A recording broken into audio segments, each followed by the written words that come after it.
All right, welcome everybody to week 15, day 2. We're going to be talking about Dune. The reason why I have you guys play board games in this class isn't because it's fun. I mean, it is fun. Or it might not be fun. The Dune board game is definitely not for everybody.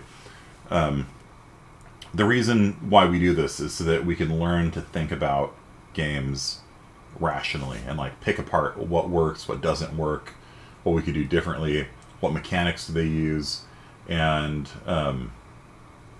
so it's not just like, oh, play a game and like write a review. It's what I'm trying to get you guys to do is to like really like dig into it and be like, all right, what makes this fun?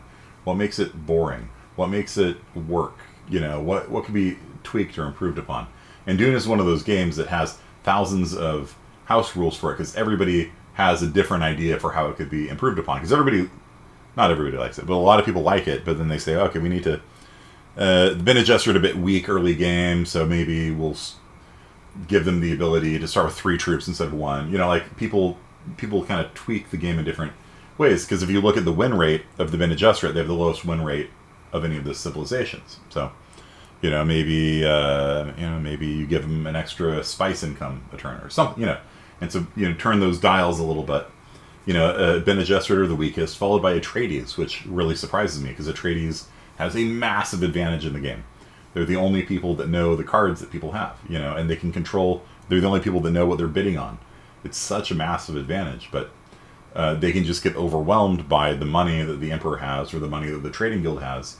It doesn't matter that you know everyone's cards when the Emperor lands on you with 20 soldiers. Like you can't make that one up.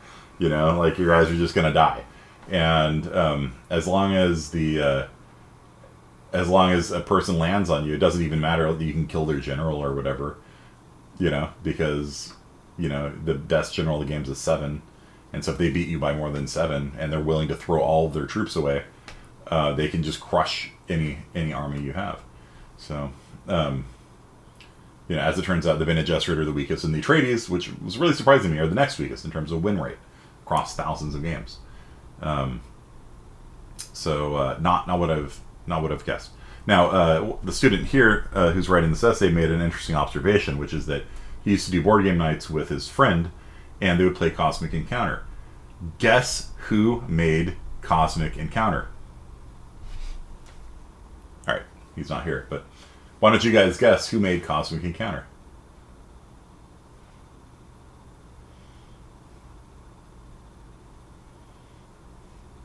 The people who made Dune. Yep, this was their next game. So they made Cosmic Encounter back in the 70s, I think. It's if you haven't played Cosmic Encounter, it's not a great board game. It kind of is. It's kind of horrible. I own it. I bought it.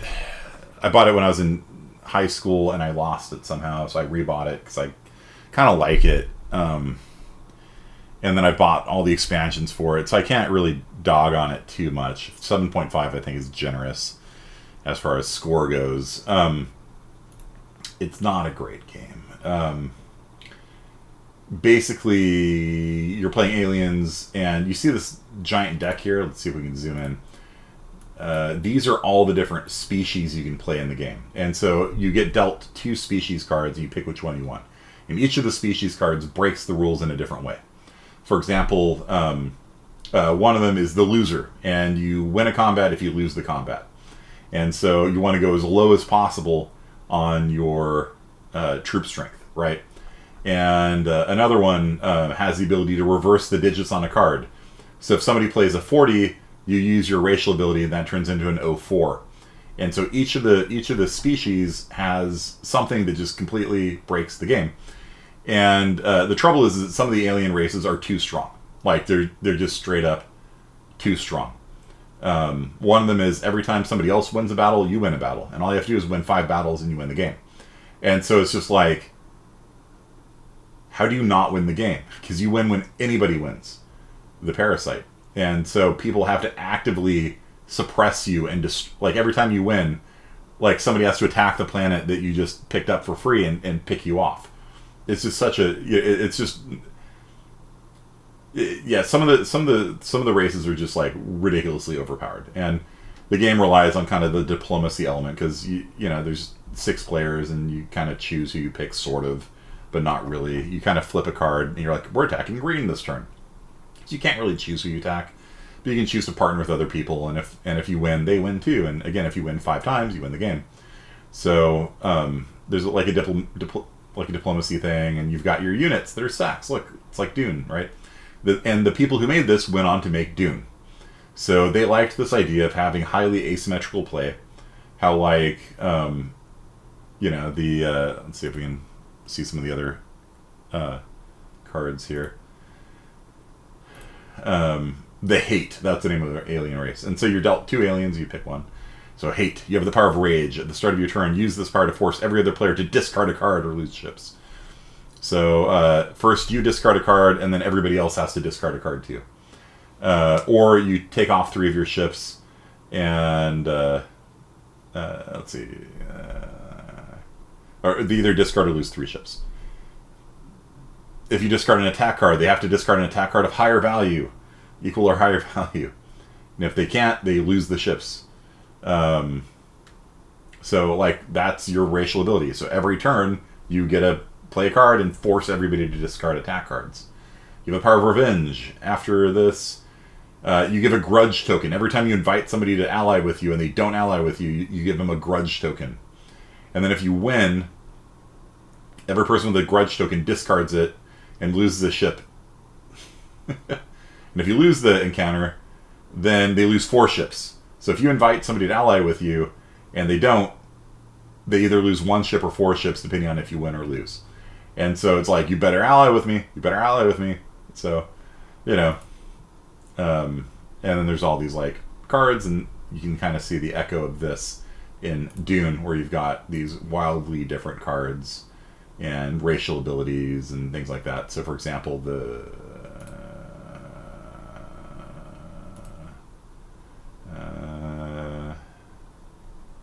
somewhere in here there's something that like negates a racial ability, right? And that's similar to the Kurama card in Dune. So this is actually a great observation here.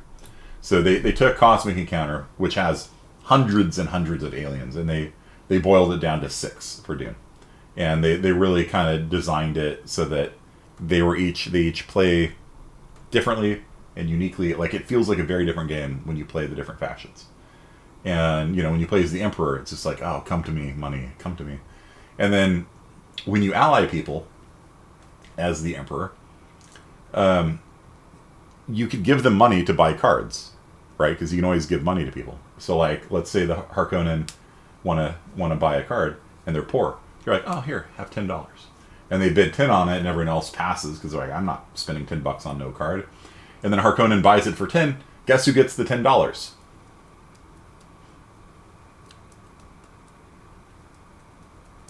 Anyone want to guess who gets the $10 when somebody buys a card in Dune? The Emperor does. You do. So you give them money, and then they buy the card, and the money comes right back to you. And so, yeah. So the Emperor's ability is every time somebody buys a card, you get the money. And so if you buy a card, you lose the money. Like, the only way the Emperor loses money is by spending money on the card himself. But if you give it to your buddy can bid 20 on it if you have $20. And everyone else passes because nobody wants to spend $20 on one card, and then he hands the money right back to you. So so there's, you know, there's like your basic ability, which is like, you know, you just get paid. But then, like, when you start playing the game and you start seeing like, oh, you know, I could really abuse this, like, then like even more things kind of unlock. And they did a really good job sort of custom designing each of the 6 factions so that they all have like really cool things they can do like that. And it was based on their experience with Cosmic Encounter, which is, again, I'm not excited to play Cosmic Encounter. Like, I have all the expansions for it, and if we're having a party and we're like drinking and like, hey, let's play a board game. What should we play? Oh, let's play Cosmic Encounter because it's easy to explain and it's ridiculous and it's kind of fun. You know, it's a fine party game, but I wouldn't play it like deliberate. Like, I wouldn't choose to play it. You know, I would choose to play Dune, right? I would choose to play Dune, like, every day. I choose to play Dune. But Cosmic Encounter.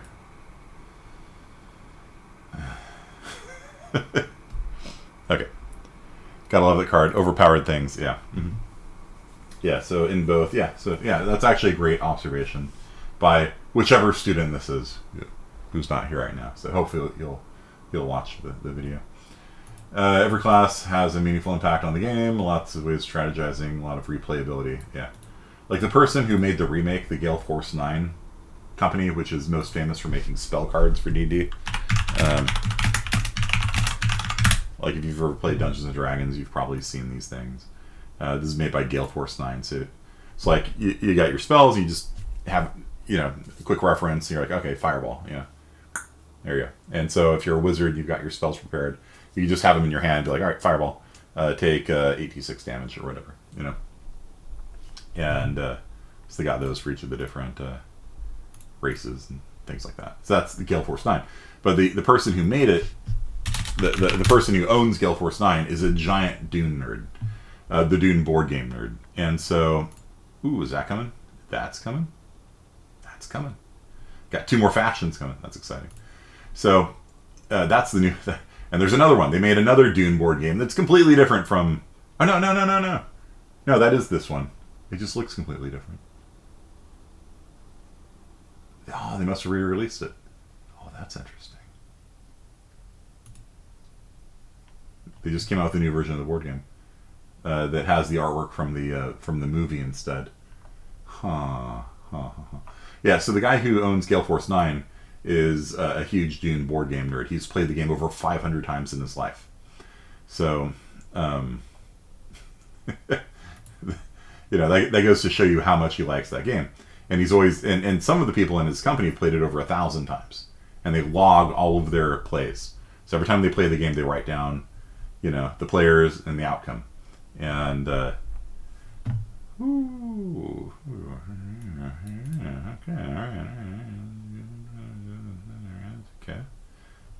all right, okay. So,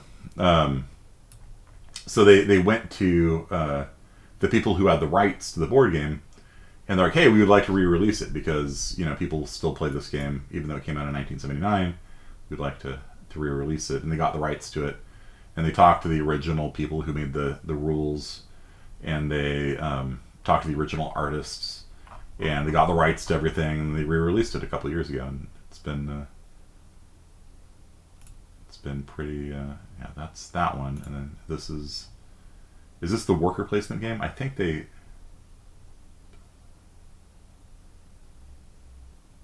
is the 4-person version of it. That's right. Yeah, so they re-released it as a 4-person game because it's easier to get 4 people at a table than 6. And Dune the board game plays better with 6 people than 4. I've played it with 4, and it's fine. But it's a lot easier to win, right? Because with 4 people, there's a lot less pressure on the cities. Each person, can basically have a city for free, and then, you just pick off 2 of them and you win the game. So this is a 4-person version of the game. Interesting. Map looks the same. The shield wall. I know there's the shield wall now. Huh. Who do they get rid of? Harkonnen, Atreides, Fremen, and Imperium. Okay, so they got rid of the Bene Gesserit and the Trading Guild. That's fair. That's fair. Those are probably the least necessary ones. The Atreides you kind of have to have at the table because they're the ones that can know what you're bidding on.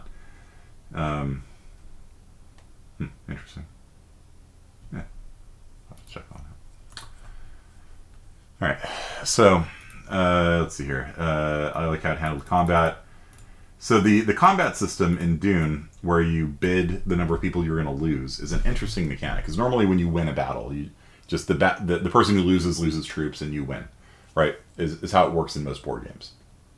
You play Axis and Allies. 2 units shoot each other. The winner stays. The loser dies, and you repeat that process over and over again. In Dune, the winner loses also, and that's an interesting mechanic. So you really don't want to go into combats that like unless you need to go into combat. You know what I mean?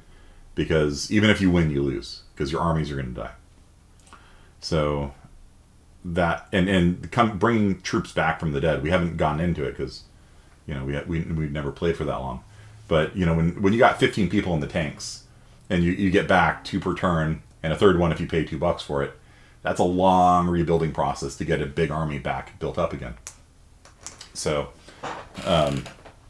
you really don't want to commit a giant force to a battle unless you're going to win the game.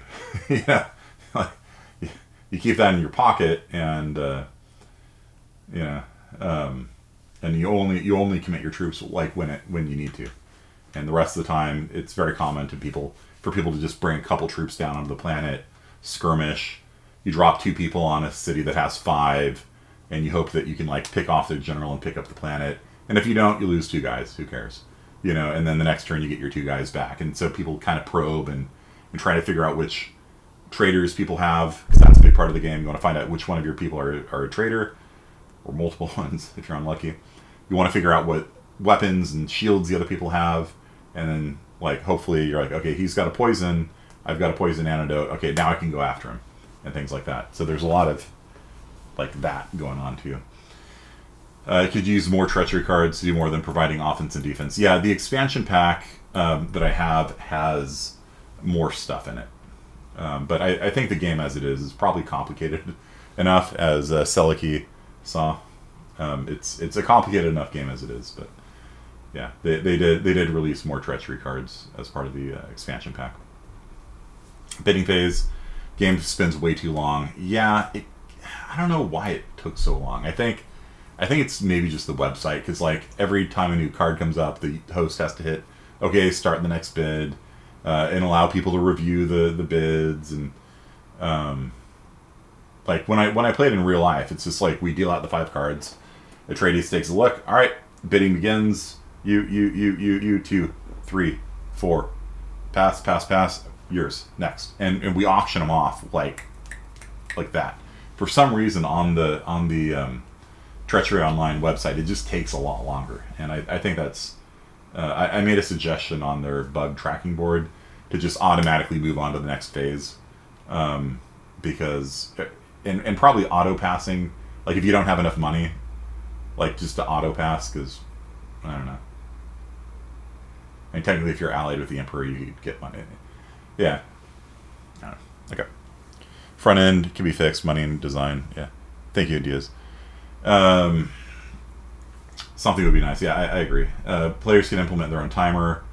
Yeah, and that's another thing. Like sometimes, like somebody like is like not paying attention, and it just spends half an hour. Like, yeah, it's like Vargas, are you there? Vargas. And he comes like, oh, sorry, I was going to the bathroom, and everybody, you have 8 people sitting there waiting on somebody to bid on one card. You got 9 cards to go through, and it just takes forever. So, yeah. So like a timeout, like you have 10 seconds to bid on something would be really nice, like a turn timer. In fact, I think I'll just I'll suggest that right now. Trello.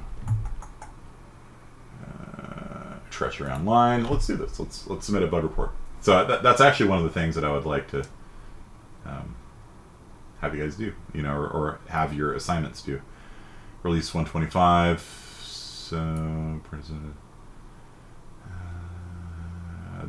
this was my bug report here, and so they're saying turn off all proxies in order to get it to work. Add in 10-player mode. It's coming. 10 players. Okay.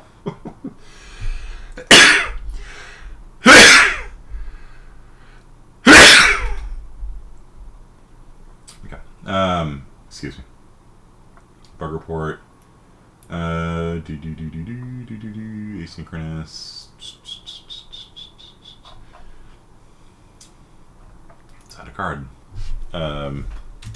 Turn timer for bidding phase. If one person isn't paying attention, the whole group will wait on them, and this slows down the bidding phase the host could set a turn timer of like 10 seconds or whatever, then this would speed up the slowest part of the game right now. So that is a suggestion that we just made. So good job. Download the rulebook. Chum rulebook. There we go. Okay.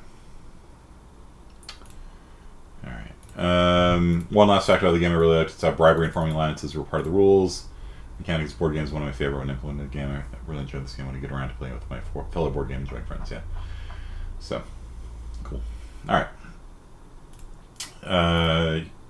Yep. All right. So let's talk about your projects. We got 3 weeks left in the semester. So time to start getting serious about your mods and your Unreal Engine project. So, thank you. So if you wanted to, Spraggins, if you wanted to offer your services to him, you could mod Treachery Online, and I'll count that as your mod. You're a CSS dude. If you could do that, I'd have no issues with that. If you ever want to change your idea for your mod or your game, just let me know. I'm pretty reasonable. Looks like we've lost half the class, or at least they're not coming online anymore. I don't know what happened with that, but let's get into Unreal Engine a little bit and see what we can talk about there. So, do you guys post on chat? Do you have any questions about modding Quake in particular? I can't answer your question about if you're modding Minecraft or something like that. I don't know it. Or Animal Crossing or whatever. Like I can't help you with that. But for modding Quake, if you have any questions, please post on chat. And if not, we'll just dang, I got something in my eye. The Ruin King, League of Legends, whatever.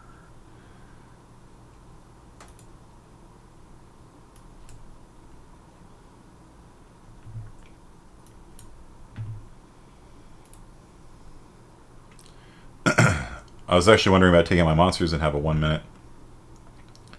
Where are the damage numbers? For what, Cameron? We're talking about Quake, Unreal Engine. What's the... This thing still has the update available note. There's no update available. I don't know. And then it just goes away. I don't know what's going on with that. Where are the damage numbers in Quake? How much damage weapons do and things like that? Great question. Make sure you pick up the free stuff for the month. So click on free for the month. And make sure you grab all that. I've done it already. The clouds are pretty cool. This is a cool plugin. Asset Cleaner is something like if I had known that it had existed before. I still had something in my eye. I would have bought it because this aspect of Unreal Engine is super annoying. Your projects expand in size, like in terms of like hard drive space, like ridiculously. Like you import an asset pack, it gives you 900 flowers. You end up using 6 of them. The other 894 are sitting in on your hard drive, and it's not good even on your hard drive, because like if you look at my Unreal Engine's projects folder, they're quite large. See, where is it? Library. Yeah, it's just like this little demo. This little demo thing here. Let's see how big that is. Whoa. 4 gigs for a little demo. The little game jam project that I made. 60 gigs. That's like, Red Dead Redemption's like 100 gigs. Like, and my stupid little thing with a couple buildings and some soundtracks and some flowers and stuff like that is 60 gigs. And so this asset cleaner here thing, you can run it and come on, you can do it. You can do it. There you go. Free for the month. So asset cleaner, you run it, and then it will tell you which assets you've imported into your project that you're not using right now. And then you can just select them all and be like, delete. And then you can just purge out all the stuff you're not using. And so like all the flowers I'm not using, goodbye. It's slow, but it will help you keep your hard drive space under control. I had to buy, like, the reason why I have 27 terabytes of hard drive space is because of this. It would be a lot cheaper to spend $8 on a tool, and it's free for the month, so get it. Okay, so to answer Silky's question of where are the damage numbers, so where is the damage held for each of the different weapons in the game is what I'm guessing you're asking, Silky. Like, where can I find the damage on a rocket launcher and the damage on a sniper rifle and, you know, things like that, right? Is that kind of what you're getting at? Okay. So, one of the big skills that I want you guys to have is when you mod something, that ability to like find, you know, where damage is, or where whatever it is you're looking for is. Because modding is a great way of learning video games, because you don't have to start from a blank, you know, like when you launch Unreal Engine, like you're just in an empty world. You got to build everything from scratch. You don't have to do that here. The game already has the map editor, and maps are already made, and monsters and AI. All of it's done already. And all you have to do is like tweak it, and you learn about game development from the inside. It's really nice. It's like having an experience of working at a game company, which is a great way of learning. Like you learn, like, if you guys get hired at a game company, you will learn so much more quickly than from this class, where you're like kind of bumbling around, doing it from scratch, you know. Like you get partnered with somebody who knows what they're doing, and they're like, let me show you how, you know, we load a map from disk. You're like, oh, that's really cool, you know. So modding kind of gives you that experience. What are you? Sign in. No, I don't care about you. I don't care about you. What I care about is search. And so we'll just search for damage. Seems like a good starting thing to start with. And what you'll see is that the damage isn't, I don't think, held in one particular place. You know, anytime you see the TFT damage function being called, this is damaging somebody. Okay, and it's just kind of scattered all over the place. This is the TFT damage function. So every time this function is called, it's doing damage.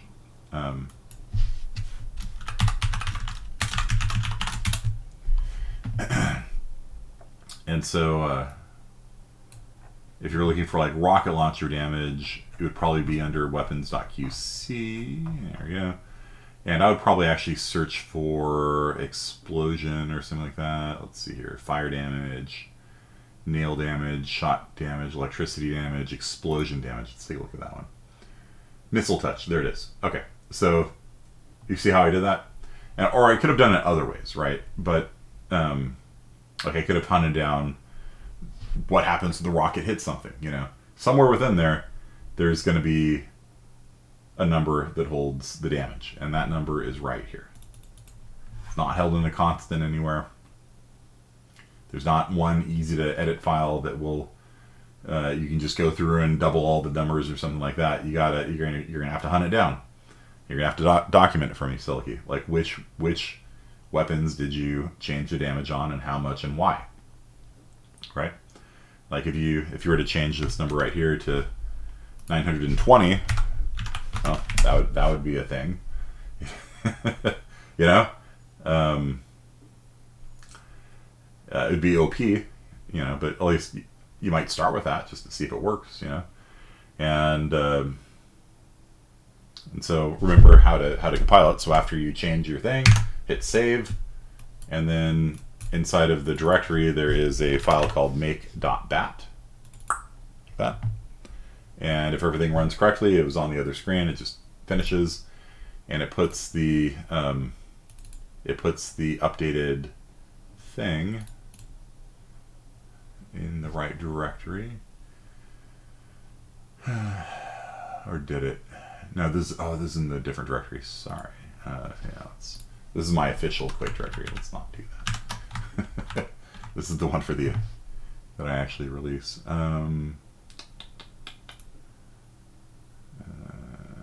H. Yeah, this is the one that I have you guys do. All right. Fortress, source code, right click, open with code. So right click, yeah, open the source code directly in VS Code, and then where were we? Weapons.qc, and we're looking for like Team Missile Touch or something.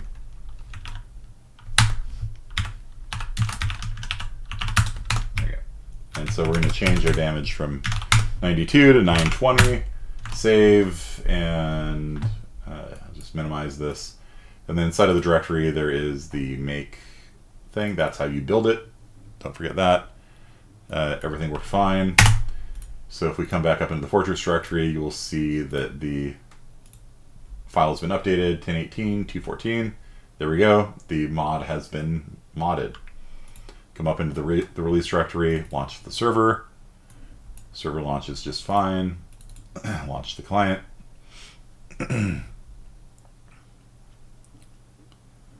Screen turns off. I don't know what's going on with this. Like whenever I full screen something, like the other screen flashes for a second. It's kind of weird. All right, let's see. Let's switch this screen.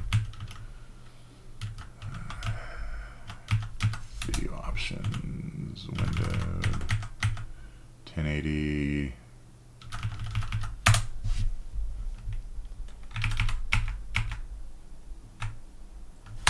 I got bloom on for some reason. Wow, look at that. Look at that bloom. Jeez.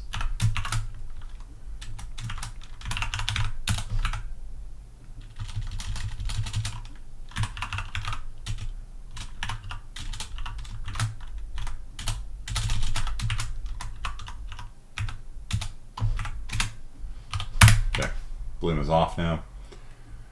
Okay. So I'll just play as a soldier, and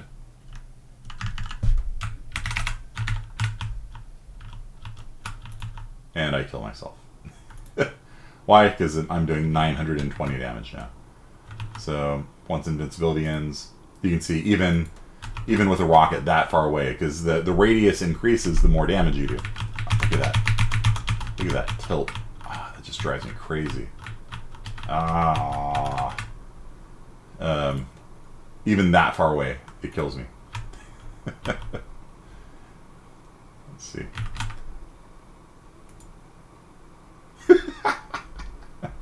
That's a big rocket. That is a mighty rocket right there. Oh, that strafe. This bugs me so much. Okay, so that's far enough away. It doesn't kill me. How about over there? Nope. Nope. Reloading. Nope. Dead. It's a big radius. Yep. Yeah. So you could do that. You know, it wouldn't be great. So is it doing the? Oh, it's doing the bob too. Oh my gosh. Client bob is set to 0.02. Turn that off. Client roll angle. Make the font so small. Client roll angle is 0. Good. No more tilting. No more bobbing. So much better. Aha! So that's, you can see that's the radius. That's 960. Okay. Whatever units that is. Okay. So, I probably should have saved the config. The config files are actually pretty useful if you're going to be doing Quake. You should probably get comfortable messing with the .cfg files, the config files. Client full pitch, no alert, dead body filter.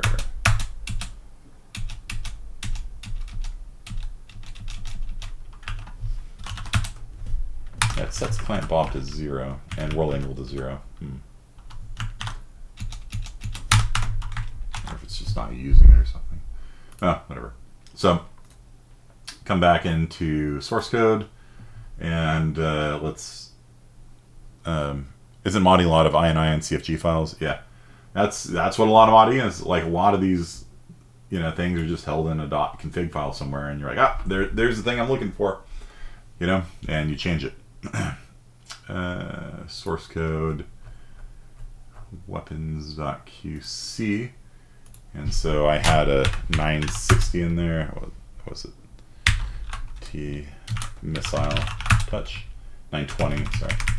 Let's turn that back down to 92. And so, like, sell a key if you want to, I don't know, increase the damage of the sniper rifle. Okay. Or if you want to increase the damage of, I don't know, give me a weapon you want to do. Because there's no one place where all the damages are. Which might be that might actually be a good mod for you to do. Just put all of the damage values into one file. As we haven't gone through the Defs.qc yet, but that's kind of what Defs.qc is for. Defs.qc, for one thing, describes all the globals in the world, like world, time, all the globals. These are all set by the game engine. You can't mess with these. And then after you get down to here, then all the globals and member variables, these are all customizable by the mod. And no, actually after this one. And then it's got a bunch of defines, and these define values. And so you can do things like, if you wanted to, Selkie, your mod could just be putting all of the weapon damages into Defs.qc. And that would actually be a valuable contribution, because that would allow people to just be like, all right, here's a list of all the different things. So you'd say like hashtag define rocket damage 92, hashtag define sniper damage 100, whatever. Okay. So this is not the comment symbol. This is the preprocessor symbol. So this says hashtag define. So it's creating a variable kind of called multicast all that will be set to 0. So every time within the source code you see multicast all, it will replace that with 0. Okay. And so things like these are all the functions in the game. We could probably go through that in a little bit.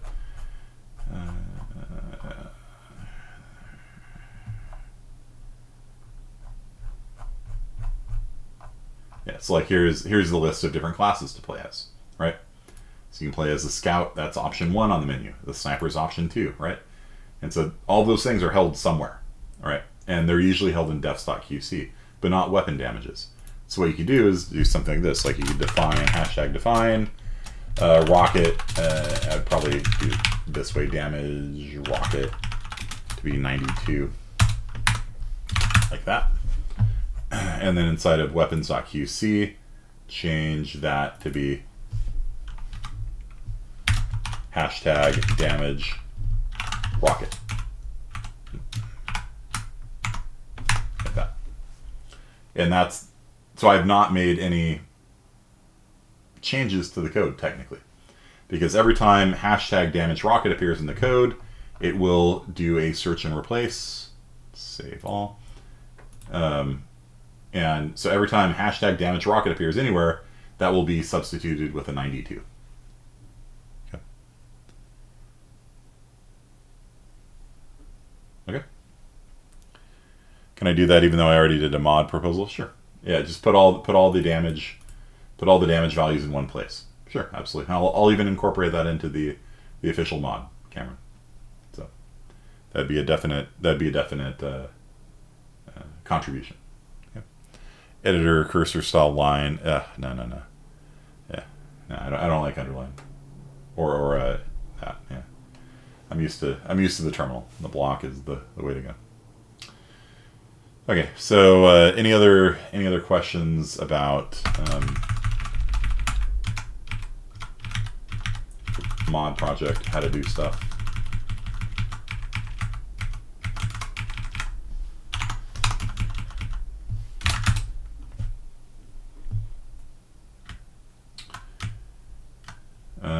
Yeah, not a big deal. It's okay, so let's go through defs.qc just so you kind of know what's in the world, because defs.qc is a really important file. It has all, it's the first file that gets compiled, and it sort of defines That's why it's called defs. It defines all the important stuff. So there's a global variable called self. And whenever a think or a touch function runs, self is set to be you. So if something touches you, self is me. I'm the thing that got touched. And other is a global, and it gets set to be the thing touching me. So that's how the collision system works in Quake. The physics engine runs when two things intersect with each other. If they have a touch function set, it will call the touch function on one of them, maybe both, if they both have touch functions set. And it'll call the touch function, and it sets the global to be the person who was touched, and it sets the other to be the person touching them, and vice versa on the other person.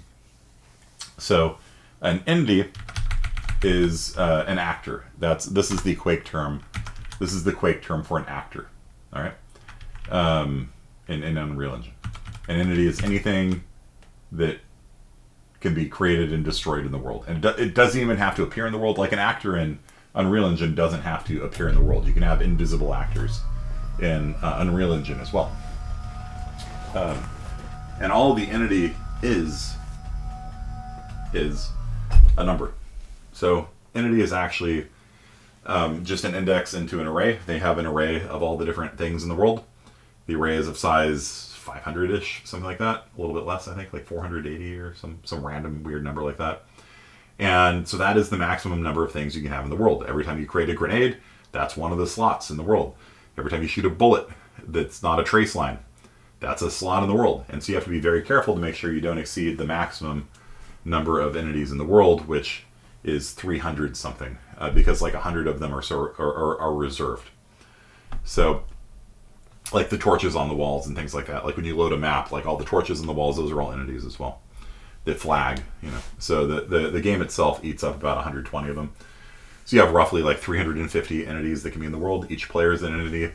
Every projectile you create is an entity. Every timer you create, like when you pull the pin on a grenade, it creates a timer and says in 3 seconds that grenade's going to go off. That's an entity. And so you have to kind of keep an eye on it and make sure you can't create too many entities at once. But all it is really is an integer. That's all it is. So self is set to 50. So when the code runs, self is 50, which means in this global array of all the different entities in the world, it goes to slot 50, and it can read your team and your health and all that stuff. It's actually a very simple system that just works beautifully. Okay. So self and other. So every time self is used for think and touch, right? Self is set to the person thinking or touch. Other is set used in touch. It is the person that is touching. World 0. It represents the map, basically. If you damage it, it crashes the game. So don't damage the world. Okay. If you try messing with the world, it'll crash. And it does so as sort of a safety feature. Okay. How do you want us to submit the final projects? You're going to zip it up and Dropbox it to me or something like that. And then on the last, in finals week, we'll do a presentation day, and we'll go through everybody's mods and Unreal Engine projects and things like that. It's fun. It's a lot of fun. And I hope that the students that have gone AFK, like they're active and like doing things every week, and then all of a sudden it's like bloop, what happened? I don't know. See a message trying to code a new weapon. Check the code. Yeah, I can take a look at that. Look at vector directory. Directory equals aim. Fire bullets in the direction. Yeah. I would basically just copy and paste the shotgun code and then modify it to suit if that's what you did. Time is how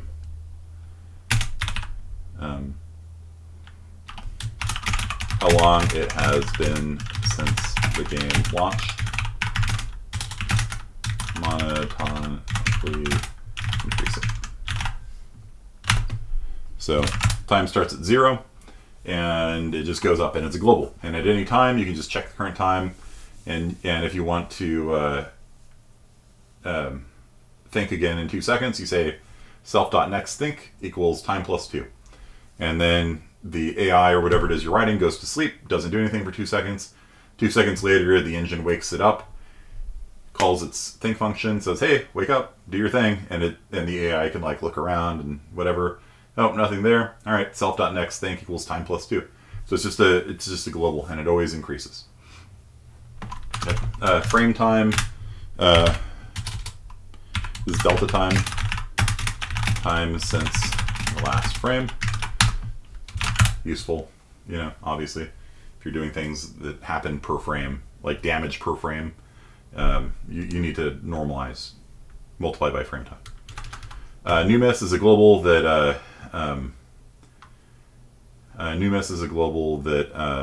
every time you spawn a new entity, it's usually new miss equals spawn usually. And then the second that you're done with your code, it immediately runs new miss's think function. Force retouch. If you touch something, it won't trigger the touch function again. But if you do force retouch, then it will do so. And it's slower, but I mean, there's only 300 something actors in the world, or 500 something like that in the world. So this game was written in '96. It's fine. String map name, so you can check the name. This is a global holding. This is a string holding the name of the current map. So if you want to have your mod behave differently, depending on which map is loaded, I think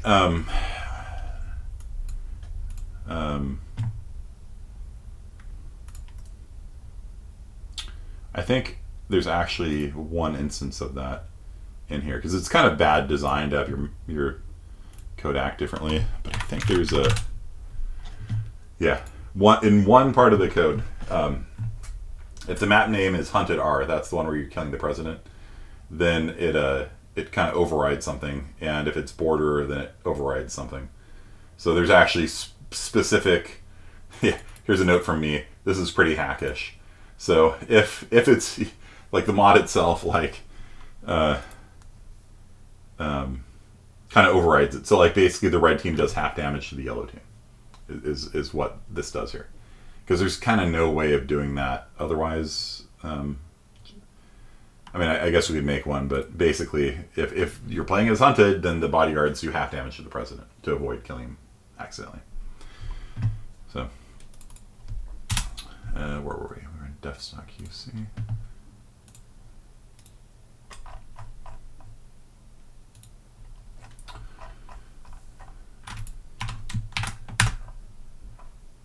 All right, deathmatch. These variables hold if we are doing a free for all, team versus team, etc. Team play holds things like, can you damage your teammates?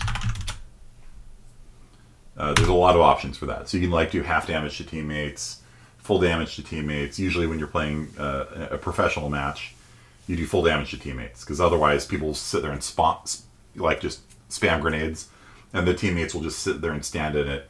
And if anybody tries to come up and kill them, the person dies, and they're like, "Oh, look at me, I'm just in the rockets." And so for professional matches, you turn on full team damage. For casual games, people get really annoyed when their teammates kill them. So for casual games, you typically turn off team damage, or you do half team damage, or you can do reflect team damage, which is even more funny. So when you shoot your teammates, you take the damage instead. And so it cuts down on spamming a lot, because you throw a grenade and you blow up, which is really funny. Co-op, if it is player versus environment. And there is co-op mode, so you can play a single player Quake with your buddies doing the custom Team Fortress code. I haven't tested it in a long time, so I don't know if it works. These are like for single player mode, it tracks how many secrets you found, how many monsters you've killed, things like that. Because when you clear a level, it'll say you killed 30 out of 40 monsters or whatever. These don't matter. So the forward vector is the direction we're looking.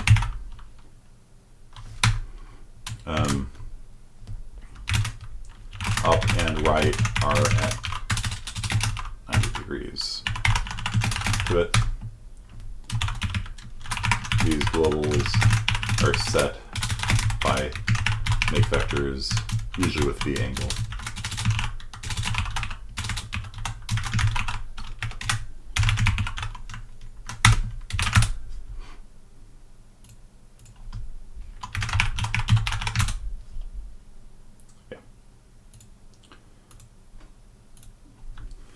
So V angle is the view angle, the direction the player is looking, and so you call make vectors, and then that sets a global called forward, up, and right, and then you use them just like you do the forward, up, and right in Unreal Engine. Set by Traceline tracebox.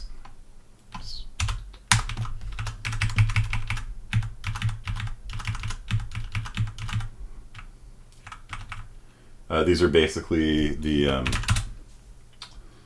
globals. So when you do a trace line, it returns all sorts of information. Like same thing in Unreal Engine. When you do a line trace, it tells you all sorts of information about it. What is the normal? So in case you want your projectile to bounce off of it, you need the normal, so you can reflect it around the normal. How far you got until you hit an obstacle, that kind of stuff.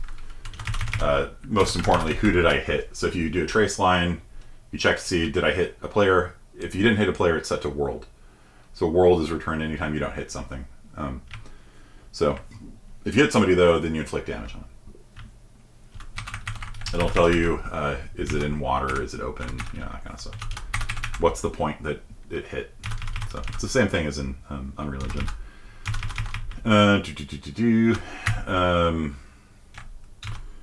So start frame, so the server runs in frames, right? You start a frame, and then every player gets pre-think called, and then it does the physics, and then it calls post-think on every player after physics runs. There's functions that get called when somebody connects to the server, when they leave the server, when they type the kill command. And then this just notes where the end of the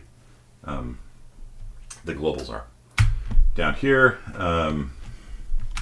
these are the member variables, and let's see if they're all lined up right. Nice, they are. Okay, so all this stuff with like Quakeworld, I kind of feel like just kind of coming through and just like removing it all, because I don't think I want to support NetQuake anymore anyway.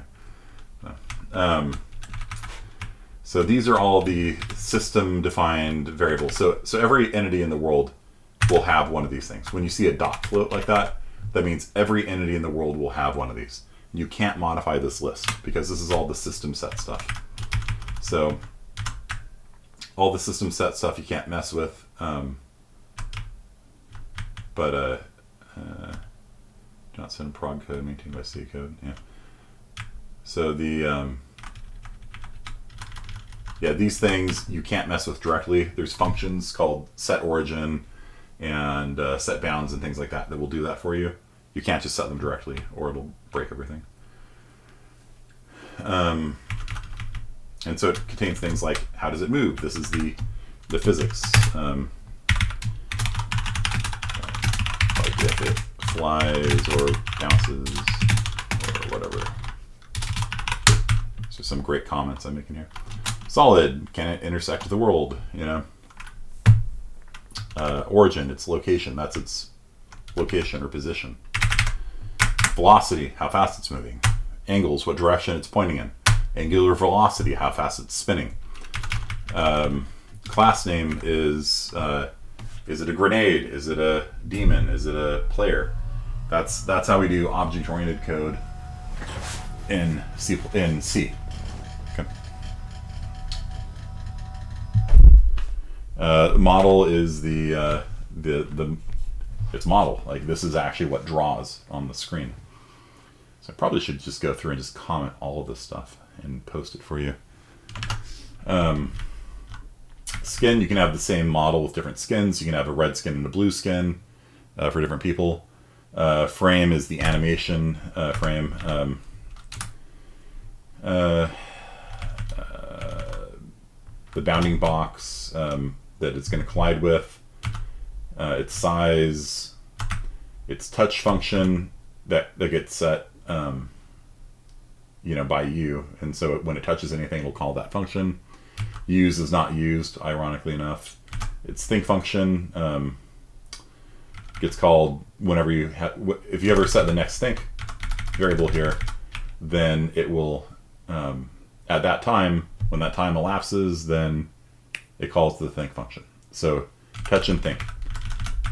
You'll see this everywhere in game development. Like, I was watching the Roblox workshop last Friday, and they had touch and think. They might use different terminology, but it's the same basic principle. That's how you get things to interact in a world.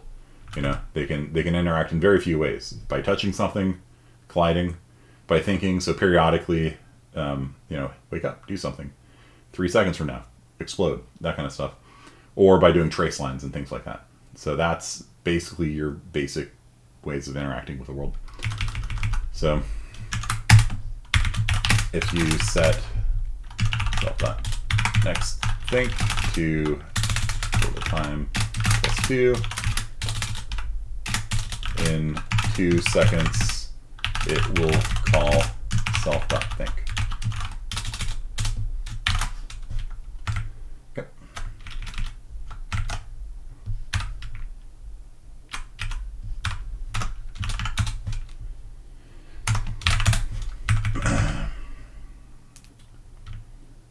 Health, obviously, that's their hit points. How many their frags is their score.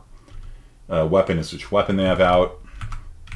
Weapon frame is for animating the view model. It's not for their animation in the world. That's that one. This is the animation on the view model. When you shoot, the gun will come back like this or something. Current ammo is obviously how many shells you have remaining. That appears on the heads-up display. So it'll be 43, 42, 41, 40 as you fire. The game itself tracks, this is Team Fortress, not normal Quake. It tracks shells, nails, rockets, and cells. Maybe that is normal Quake. There's also metal in Team Fortress, which I don't see here. So it tracks your ammo and the different kinds of ammo in the game. Items is used for picking up things like flags and things like that. Take damage, you can become invincible. Chain is used for the radius search function. Yeah, okay. So anyhow, there's a lot of this stuff, and I can explain it all to you. I feel like I'm losing the audience, though, because nobody's said anything in a while. So, more useful stuff in Defs.qc.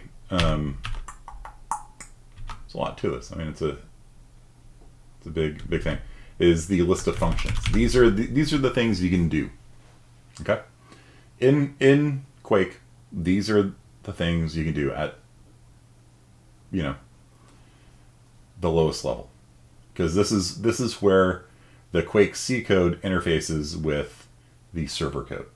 All right, so you can write your own function. And you can have a function call another function, door block calls this function, which calls this function, which calls this function. All that's well and good. But ultimately, your QuakeC function is going to have to call, if it wants to do anything, it's going to have to call a built-in function on the server. And this is the list of things you can actually do in the game. Okay. I'm going to line these things up. These are perking me.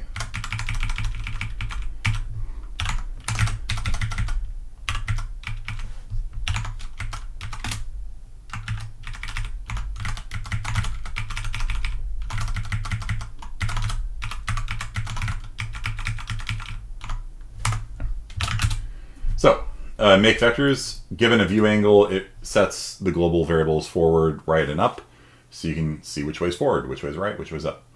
Set origin sets your position. Set model changes your model so that you can look like a door or something. I don't know. This sets the static mesh on you, basically. And they only have static meshes in Quake 1. They don't have skeletal meshes. The FDE engine has skeletal mesh support, but not in my mod. My mod only uses static meshes. And so it does animation by swapping out static mesh after static mesh after static mesh. So, like that. There's no smooth animation, no blend spaces, none of that stuff. That was all Quake 3, I think, added all that. Set size sets the size of an entity in the world. Random gives you a number from 0 to 1. Sound plays a sound. Normalize normalizes a vector. You know how important that is now. For error stuff, this is vector length. How long is a vector? Vector to yaw. Given a vector pointing in a certain direction, give me a rotation to point in that direction. Spawn, create a new entity. Remove, delete an entity. So these are the basic fundamental tools you have for your mod. Okay. Now we've made a lot of higher level functions that sit on top of it, but at the end of the day, they're going to be calling one of these built-in functions here, because this is when it calls this function, it tells the C engine behind everything, call function 11, and the server's like, all right, function 11 it is. That's object error, and it'll read one parameter, and that's a string, and yeah, and it'll print it. Traceline is built-in function number 16. You know how important line traces are. Pre-caching, we've gone over that before. Find everybody on the server whose field matches a certain string. So find all entities that are timers. Find all entities that are grenades. Find all entities that are players, demons, whatever. Okay, and so that searches through the entire database of all the entities in the world. In Unreal Engine, it's called like find by class name or whatever. Makes sense to you? Good. All right. Stuff command. This gives a command for the client to run. So if you stuff command to a client the word disconnect, it will disconnect them from the server. So that's a very simple way of booting somebody off the server. You stuff command to the client, double quote, disconnect, and it kicks them. Find radius. This is the like in let's line these things up. Like in Unreal Engine, how you can do the radius search, you know, multi-sphere search. This will return a list of everything within the radius of a point. So here's a point, here's the radius, it returns all entities within that point. Broadcast print, this prints to everybody on the server. String print, it prints to one particular entity, a string. Okay, so broadcast print prints to everybody. Server is going down in 5 minutes. Sprint, you picked up a health box or something. So it goes to one person. Debug print goes to the server log, so you can log error messages and things like that. Float to string, vector to string, kill the server, basically. Not kill the server, it prints it dumps the database, basically. Database stuff, debugging stuff. Drop to floor. If you're hovering above the world, it's like when you hit end in Unreal Engine and it snaps you down to the ground. So if you're worried about something hovering off the ground, you call drop to floor, and then it snaps it down to the ground. Light style doesn't matter. It's for flickering lights and things like that. Rounding, round to the nearest integer. Round down to the integer below you. Round up to the integer above you. Check to see if you're standing on the ground. Get the contents. This is what my IS50B people are going to be doing today. Point contents. So, given a point in the world, tell me what it is. Is it solid? Is it lava? Is it water? Is it air? Is it open? And so that's a thing, you know. Point contents is a thing, and they're going to be implementing it. and IS50B. Absolute value, aim, which is what Spraggins was doing. You have an entity and you have speed. Is that right? Doesn't sound right to me.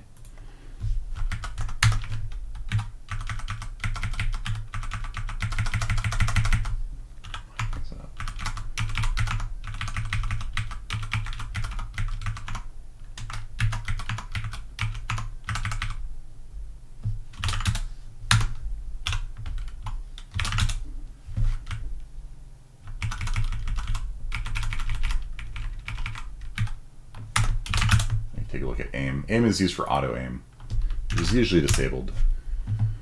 Aim self 10,000. Oh, speed is, that's like, it's really like a distance. It's not really a speed. It's like a distance. Yeah. And so what it's doing, it's going to look in the direction that you're looking and find the nearest entity to shoot. And so like if you're using a console or something, you suck at aiming, it does auto aim for you. And so the server can enable or disable auto aim. But that's what that's all about. So speed, that's interesting. It's actually like distance, really. This gets a server variable, so you can do things like set how much money, set the gravity, set how much money you get when you create a new character, that kind of stuff. Local command runs a command on the server, so the server here looks like this. And so if you do server command quit, it quits the server. Local command quit. It runs it on the server console. Particle effects, like in Unreal Engine, you do a particle effect. Change yaw, that's used for AI mostly, so it rotates them. Like they'll have an ideal yaw set and then they'll rotate towards it over time. This is used for sending, this writes over the network, and you're not going to mess with that, really. Or if you do, you're going to copy and paste something, because the clients interpret this, and if you don't know what the clients is going to do, don't do any of this. Don't mess with these. Make static means that it's not going to run anymore. It becomes like part of the map, basically. Change level changes the map. Center print prints things on the center part of the screen, like the menus and things like that. Info key also sets server variables, but these are server variables that are visible to the world, so people can look at your server and be like, oh, they have gravity set low, I want to play on that server. And so info keys are publicly visible variables, and that people can use to determine if they want to play on your server or not.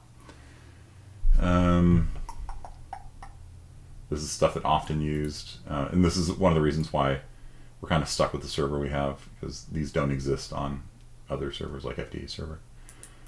I would have to refactor all this stuff out, and it'd be a pain to do so. And yeah, that's basically it. So these are all the functions that are actually built into the Quake server, and that's what you can do, and you can't do anything else unless you want to modify the Quake server.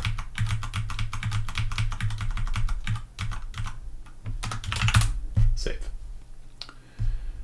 The game and mod is due in 3 weeks. 3 weeks into finals week. So I'd recommend just knocking one of them out, and then spend the rest of the time working on the other one. Okay. Yeah, the mods shouldn't be hard. Like none of your mods should actually be like difficult. Like Selkie is basically just gonna have a fun hide and seek adventure, like trying to find, okay, where's the sniper rifle damage held? All right, where's the Demoman's grenade damage held? And just putting them all into Defs.qc. It'll be 3 hours of work. I don't know, something like that, depending on how quickly you can focus and get it done. Yeah. Okay. So on the 3rd, that's the Friday, I think. Yeah, it's technically due on that, but finals week, we don't have a final in this class, and so if you want to turn it in on the finals week, it's fine. It's just, I set the deadline to the Friday before so that you don't procrastinate too much. Okay, but now it's kind of time to do it. All right. And then all these variables here are set by Team Fortress. Are you undercover, like as a spy? How many grenades do you have? What is your job? Are you hacking a target? There's a lot of these things, and there's a lot of these things, and there's a lot of definitions, and these are all part of Team Fortress, and some's by the Team Fortress software people, some's by me. Team advantage, you can give a team an advantage so they do extra damage, you know. What team number you're on, how many lives you have left. So you can play Quake with like 5 lives, and when you lose your last life, you're out. It's like Counter-Strike kind of. Defs.qc is a lot. These are all the different colors you can be in the game. We only play typically with red and green, or red and blue, sorry. Here's the cost for different things. Here's the cost for different things. Here's the cost for different health for different things. So what Selhe's going to be doing is basically doing one of these things, but for damage. Here's all the different weapons available. You might notice these are all powers of 2. That's quite deliberate. These are bit fields, and if you haven't studied bit fields won't make any sense to you, but these are all powers of 2. And so we bit pack a single float with all the different weapons you have. And since we have more than 24 bits, because we have 24 bits of precision in a float, we have multiple bit fields.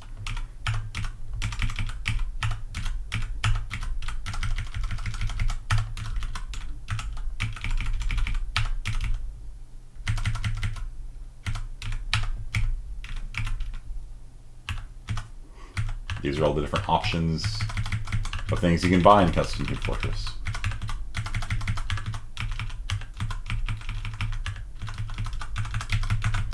And it's just some of the things you can buy.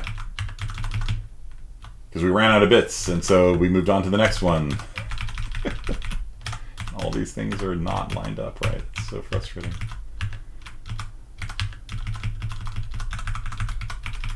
So there's a lot of options of things you can buy in Custom Team Fortress.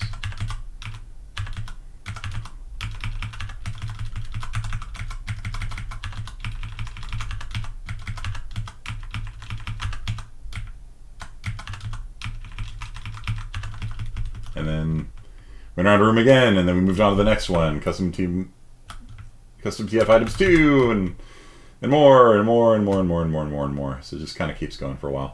But yeah. A lot of the things in the game are set here. So like how long, you know, how many bullets are in a clip? How long does it take to reload? How many bullets are in a clip? How long does it take to reload? You know, all that kind of stuff is held in here. All the different types of grenades, all the different types of armors, all the stats on the scout. So if you want to mess with the default scout class, here it is. Here's how much health they have. Here's their speed. Here's their armor. Here's their armor type. You know, so that's the absorption of the armor. So it'll absorb 30% of all damage incoming.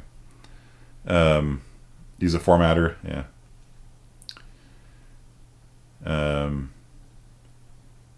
Yeah.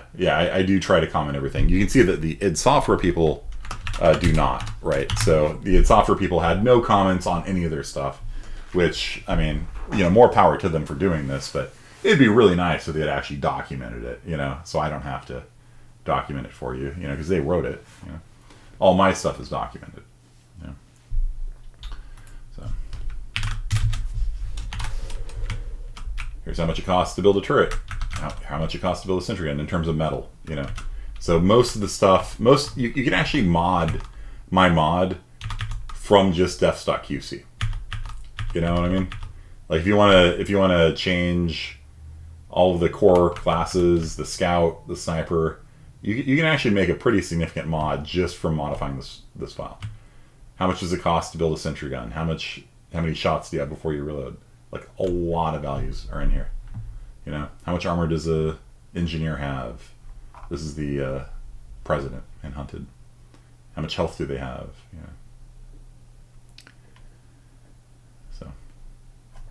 know. More and more globals, more and more member variables. There's a lot of these things. So every time you make an entity in the world, it has one of each one of these member variables. It's actually quite significant. Like, a good chunk of memory. But it doesn't matter because this was made in the world when like people had 40 megs of RAM. You know, we got 32 gigs now. So, it's all good. It's not the world's best design system, but honestly, it works, and it works simple enough that it's not worth messing with. This is all stuff I did. Jello water, right? You remember that? You can bounce off the water. It's held right there. You can use a grappling hook. This is the spy disabled.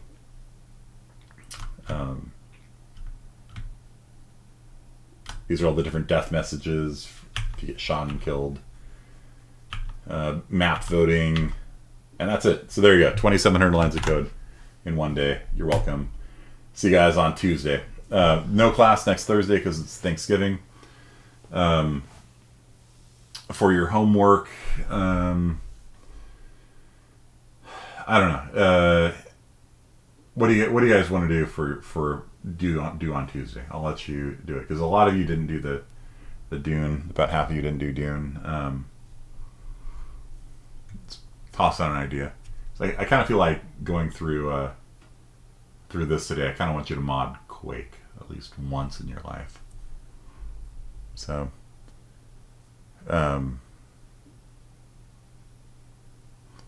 maybe find the modify the built-in sniper or something like that. That might be a good mod. Okay, new level. Level building is not my forte. I've built maps before, and you don't want to see my maps. They're really bad. I was trying to like recreate my college. Like I was living in the apartments on campus, and I was like trying to create my apartment. It's actually really hard. At least using the tools at the time was really difficult. And nowadays, of course, you'd probably be accused of being like a school shooter or something. Like, look at this guy. He's trying to shoot up people in his dorms. I'm like, no, it's just a cool building. Like, it's just a really interesting. Like, I'd be walking around like, oh, this would be interesting. Like, the layout you can see across the open area. And nowadays, like, you'd probably get a visit from the police if you did that. But back then, people would just try to recreate buildings, and they're like, oh, look at that building, that's cool, and they'd rebuild it in Quake and stuff like that. Map editors. I haven't shown you guys map editors. Like I said, that's not my forte. What I'd like for you to do, I guess, is modify one of the classes in Defs.qc. So one of the stock classes, I should say. Let's open up source code. Go into code. Go into Defs.qc. And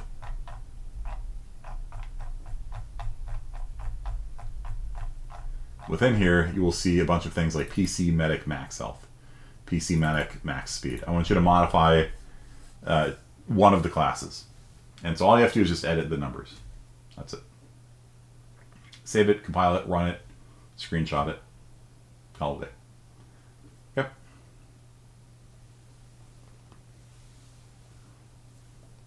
Do you want them to be balanced? No, I don't. I want you to make it actually obnoxiously unbalanced. So this is not your mod project. I'm not going to be grading you on the balance on it like I would normally. Man, none of these things are lined up. This is just driving me crazy. It's so frustrating. I can post this Defs.qc that's got the comments and stuff on it.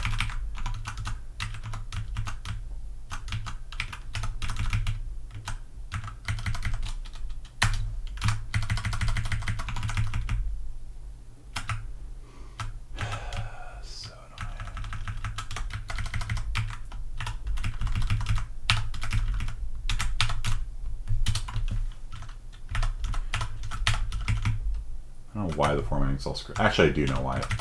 It's because all the people were actually editing the mod using WordPad of all things, using a variable length font, not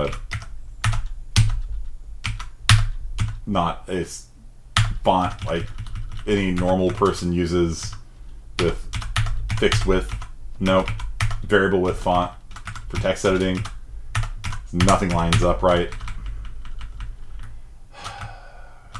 Yeah, it's not. Yeah. And then 20 years later, I get to come through here and clean it up. Just one of those things. Okay, yeah, variable, yeah, you should never code using a variable length font. It's fine for word processing documents and things like that, but you want to be using fixed width fonts for everything you code, because this is what happens. Oh, there's space indentation there too.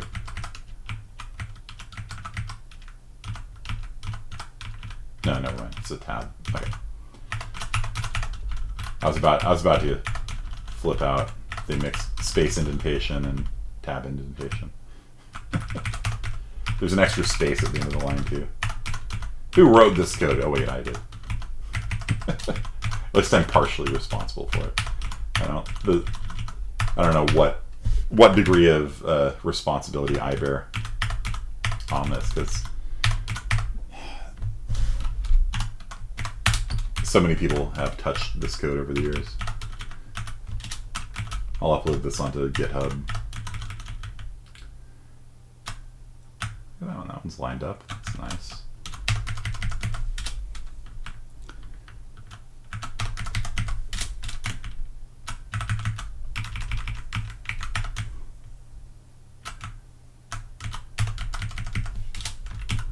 I'm glad this is being streamed on YouTube. This is some fascinating YouTube video streaming right here.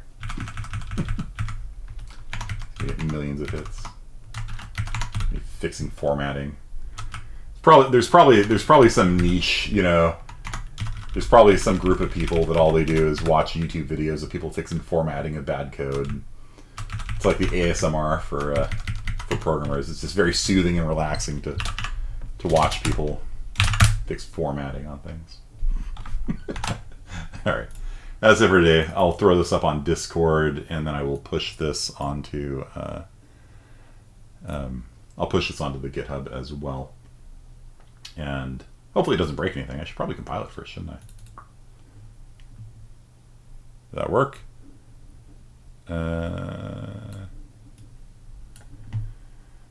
Defs.qc.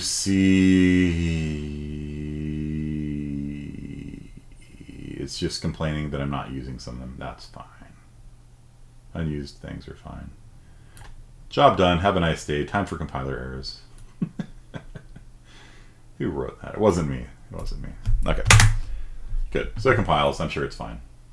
Time to push it live. All right. Thanks, everybody. So yeah, your code you're due for Tuesday.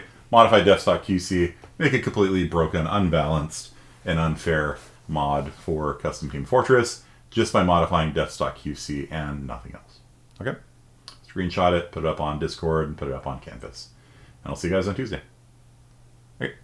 Peace out.